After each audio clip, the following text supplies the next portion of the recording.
नमस्कार आणि स्वागत आहे. आजचा आपला विषय आहे क्लाउड कॉम्प्युटिंग. नमस्कार. हे नाव ऐकलं की अनेकांना वाटतं की अरे बापरे, हे काहीतरी खूपच तांत्रिक आहे. हो, मोठमोठे सर्व्हर रूम्स आणि केबल्स वगैरे. अगदी. पण आज आपण हे अगदी सोपं करून समजणार आहोत. आपल्याकडे Microsoft learn module describe cloud computing आहे आणि आपण त्याच्या आधारेच पुढे जाणार आहोत. बरोबर. तर समजा आपल्याला एक नवीन मराठी OTT प्लॅटफॉर्म सुरू करायचा आहे. नाव ठेवूया आपली सिरीज. छान नाव आहे. हो ना. पण आता आपली सिरीजसाठी सर्व्हर विकत घ्यायला आपल्याकडे करोडो रुपये तर नाहीत. तर क्लाउड वापरून हे कसं शक्य आहे ते बघूया. माझा पहिला एकदम साधा प्रश्न. क्लाउड म्हणजे आभाळातला ढग. मग काय आपण आपली सिरीज ढगात सुरू करणार आहोत का? कल्पना तर छान आहे आणि एका अर्थाने ती खरी पण आहे. अच्छा. हो, आजच्या चर्चेचा उद्देश हाच आहे की क्लाउड कॉम्प्युटिंग, शेअर्ड रिस्पॉन्सिबिलिटी यांसारख्या शब्दांची भीती घालवणं. हे शब्द फक्त अवघड वाटतात. आता तुमच्या आपली सिरीजच्या कल्पनेलाच पुढे घेऊन जाऊ. 20 वर्षांपूर्वी हे करायचं असतं तर जागा, लाखो रुपयांचे कॉम्प्युटर्स आणि ते सांभाळायला माणसं. बापरे, विचारच नको. बरोबर. आज या कशाचीही गरज नाही. तर आपण क्लाउड म्हणजे काय तिथून सुरुवात करूया. मग जबाबदारी, प्रकार आणि सगळ्यात महत्वाचं पैसा. उत्तम. चला मग पहिल्या प्रश्नापासूनच सुरुवात करूया. आपली सिरीजसाठी आपल्याला व्हिडिओ स्टोअर करावे लागतील, वेबसाईट चालवावी लागेल. हो, लोकांचा डेटा सांभाळावा लागेल. अगदी. तर हे सगळं करण्यासाठी लागणारी कम्प्युटरची शक्ती म्हणजे कम्प्युटिंग कुठून येणार? माझ्या डोक्यात एक उदाहरण येत आहे. सांगा. मला एक मोठी पार्टी द्यायची आहे, पण माझं किचन लहान आहे. म्हणून मी एका मोठ्या रेस्टॉरंटच्या किचनमध्ये जाते ओके. आणि फक्त 3 तासांसाठी त्यांचं किचन, भांडी सगळं भाड्याने घेते. काम झालं की परत करते. तसंच काहीसे एक आहे. तुम्ही फक्त जवळ नाही तर अगदी अचूक पोहोचला आहात. हे परफेक्ट उदाहरण आहे. अच्छा. क्लाउड कॉम्प्युटिंग म्हणजे नेमकं हेच. इंटरनेटवरून कॉम्प्युटरच्या सेवा भाड्याने घेणे. तुम्हाला स्वतःचं स्वयंपाकघर उभारायची गरज नाही. म्हणजे आपल्याला आपली सिरीजसाठी सर्व्हर विकत घ्यायची गरज नाही. अजिबात नाही. या सेवा म्हणजे काय तर व्हर्च्युअल मशीन्स म्हणजे एक प्रकारचा भाड्याचा कॉम्प्युटर, स्टोरेज म्हणजे तुमचे व्हिडिओज ठेवायची जागा आणि डेटाबेस. ओके. म्हणजे कॉम्प्युटर, हार्ड डिस्क हे सगळं भाड्याने घेण्यासारखं आहे. पण मग यात नवीन काय आहे? हे तर म्हणजे आधीही व्हायचं की नाही? बरोबर आहे तुमचा मुद्दा. पण आता क्लाउड फक्त एवढ्यापुरतं मर्यादित नाहीये. इथेच तर खरी गंमत आहे. कशी? आता या पारंपरिक सेवांबरोबरच internet of things, machine learning आणि अगदी आर्टिफिशियल इंटेलिजन्स म्हणजे AI यांसारख्या सेवाही भाड्याने मिळतात. अरे वा. आपली सिरीजच्या उदाहरणात याचा अर्थ काय होतो तर तुम्ही तुमच्या प्रत्येक युजरला त्यांच्या आवडीनुसार सिरीज सुचवण्यासाठी एक शक्तिशाली AI मॉडेल भाड्याने घेऊ शकता. म्हणजे आपल्याला स्वतःला ते डेव्हलप करायची गरज नाही. नाही. आणि ह्याचा सगळ्यात मोठा फायदा आहे लवचिकता आणि वेग. समजा तुमची एक वेब सिरीज प्रचंड हिट झाली.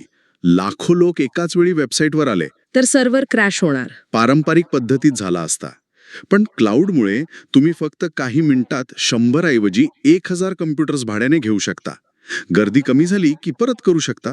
प्रतीक्षा करायची गरजच नाही. ठीक आहे. म्हणजे आपण दुसऱ्याच्या जागेत आपलं काम करतोय. पण मग आपली सिरीजच्या सुरक्षेची आणि देखभालीची जबाबदारी कोणाची? म्हणजे सगळ्या गोष्टी तेच बघणार का? महत्वाचा प्रश्न आहे. कारण मी भाड्याच्या घरात राहत असेन तर घराला रंग देणं, नळ दुरुस्त करणं ही घरमालकाची जबाबदारी. बरोबर. पण घरातला कचरा बाहेर टाकणं आणि घराला कुलूप लावणं ही माझी जबाबदारी. तसंच काहीसं आहे का हे? तुमचं भाड्याच्या घराचं उदाहरण खूप जवळचं आहे. पण त्यात एक महत्वाचा फरक आहे. तो काय? घरात नळ दुरुस्त करायला मालक माणूस पाठवतो, ज्यात वेळ जातो की नाही. हो, जातो. क्लाउडमध्ये जर एखादा सर्व्हर खराब झाला तर सिस्टम आपोआप तुमचं काम दुसऱ्या निरोगी सर्व्हरवर हलवते. तुम्हाला कळत सुद्धा नाही. अरे वा. हो. पण तुमच्या मूळ मुद्द्यावर येऊया. यालाच शेअर्ड रिस्पॉन्सिबिलिटी मॉडेल म्हणतात. म्हणजे जबाबदारी वाटून घेतली जाते तुमच्यात आणि क्लाउड प्रोव्हायडरमध्ये. मग नक्की कोणाशी जबाबदारी काय असते? आणि मी हे IaaS, PaaS, SaaS हे शब्द खूप ऐकले आहेत. ते या उदाहरणात कसे बसतील? उत्तम प्रश्न. चला हे दोन्ही एकत्र समजून घेऊया. क्लाउड प्रोव्हायडरची म्हणजे तुमच्या घरमालकाची जबाबदारी काय तर ती इमारत म्हणजे डेटा सेंटर, तिथली वीज, कूलिंग, नेटवर्क ही सगळी त्यांची जबाबदारी. ओके. आणि तुमची म्हणजे ग्राहकाची जबाबदारी तुमच्या डेटाची असते. आपली सिरीजचे युजर्सचा डेटा सुरक्षित ठेवणं, कोणाला ॲक्सेस द्यायचा हे तुमचं काम. अच्छा. आता तुमचा भाडे करार कसा आहे यावर ही जबाबदारी बदलते. इथेच IAS, PAS आणि SAS येतात. IAS म्हणजे तुम्हाला फक्त एक मोकळा प्लॉट भाड्याने मिळाला आहे. वीज, पाणी आहे, पण घर तुम्हाला स्वतः बांधायचंय. म्हणजे जबाबदारी जास्त आहे माझी. अगदी. तुमचं नियंत्रण जास्त, पण जबाबदारीही जास्त. PAS म्हणजे तुम्हाला एक तयार घर मिळालंय, पण ते रिकामं आहे. फर्निचर तुम्हाला आणावं लागेल. म्हणजे ऍप्लिकेशन माझं. बरोबर. तुम्हाला फक्त तुमचं ॲप्लिकेशन तिथे चालवायचं आहे. आणि SAS म्हणजे एक फुल्ली फर्निश्ड सर्व्हिस अपार्टमेंट. फक्त बॅग घेऊन यायचं. अगदी. जीमेल हे त्याचं उत्तम उदाहरण आहे. तुम्ही फक्त ईमेल वापरता, बाकी काही बघत नाही. ठीक आहे, म्हणजे डेटा माझा तर जबाबदारी माझी. पण ही जबाबदारी मी कुठे उचलतेय? म्हणजे ती जागा सार्वजनिक आहे की माझी खासगी मालमत्ता? इथूनच पब्लिक आणि प्रायव्हेट क्लाउडचा मुद्दा येतो, बरोबर? अगदी बरोबर. तुम्ही बरोबर धागा पकडला आहे. यालाच क्लाउड मॉडेल्स म्हणतात. आणि यासाठी तुमची प्रवासाची उपमा एकदम फिट बसते. बस आणि कारवाली. हो. पब्लिक क्लाउड म्हणजे तुमची ST बस. कोणीही तिकीट काढून त्यात बसू शकतं. हे स्वस्त असतं आणि याची देखभाल प्रोव्हायडर करतो. म्हणजे आपली सिरीजची वेबसाईट सुरुवातीला आपण पब्लिक क्लाउडवर ठेवू शकतो. अगदी. प्रायव्हेट क्लाउड म्हणजे तुमची स्वतःची कार. संपूर्ण नियंत्रण तुमचं. पण गाडी, पेट्रोल, मेंटेनन्स सगळा खर्च तुमचा. यात सुरक्षा जास्त असणार. हो. तुमच्या युजर्सचा संवेदनशील डेटा, जसं की क्रेडिट कार्ड डिटेल्स, आपण प्रायव्हेट क्लाउडवर ठेवू शकतो. आणि तिसरा प्रकार हायब्रिड. हायब्रिड. हायब्रिड क्लाउड म्हणजे तुमच्याकडे स्वतःची कार आहे, पण गरजेनुसार तुम्ही बस किंवा टॅक्सी पण वापरता. अच्छा. म्हणजे युजर डेटा तुमच्या प्रायव्हेट क्लाउडवर ठेवला, पण दिवाळीत वेबसाईटवर खूप गर्दी झाली की ती सांभाळायला तात्पुरते पब्लिक क्लाउडचे रिसोर्सेस वापरले. तुम्हाला दोन्हीचे फायदे मिळतात. हे तर खूपच सोपं झालं. पण आजकाल कंपन्या फक्त एकाच क्लाउड प्रोव्हायडरवर अवलंबून राहत नाहीत, असं मी ऐकलंय. त्याला मल्टी क्लाउड म्हणतात का? आणि ते सांभाळणं तर म्हणजे डोकेदुखीच असणार. हो, त्यालाच मल्टी क्लाउड म्हणतात. हे म्हणजे तुम्ही ओला आणि उबर दोन्ही ॲप्स वापरण्यासारखं आहे. कारण काही वेळा एक स्वस्त असतो तर दुसरा लवकर मिळतो. अगदी तसंच. आणि तुम्ही म्हणालात तशी ही एक खिचडी होऊ शकते. तुमच्याकडे स्वतःचे सर्व्हर आहेत, काही सेवा AWS वर आहेत, काही गुगल क्लाउडवर. मग हे सगळं सांभाळायचं कसं? इथेच Azure Arc सारखी साधनं महत्वाची ठरतात. Azure Arc काय करतं, तर ते Azureची मॅनेजमेंट क्षमता ह्या दुसऱ्या क्लाउडवर आणि तुमच्या स्वतःच्या डेटा सेंटरपर्यंत पोचवतं. म्हणजे एकाच ठिकाणाहून सगळं मॅनेज करायचं. हो, तुमच्याकडे एक मास्टर रिमोट असल्यासारखं आहे. आणि Azure VMware सोल्युशन सारखे पर्याय तुम्हाला तुमच्या प्रायव्हेट सेटअपमधून हायब्रिड क्लाउडकडे सहज जायला मदत करतात.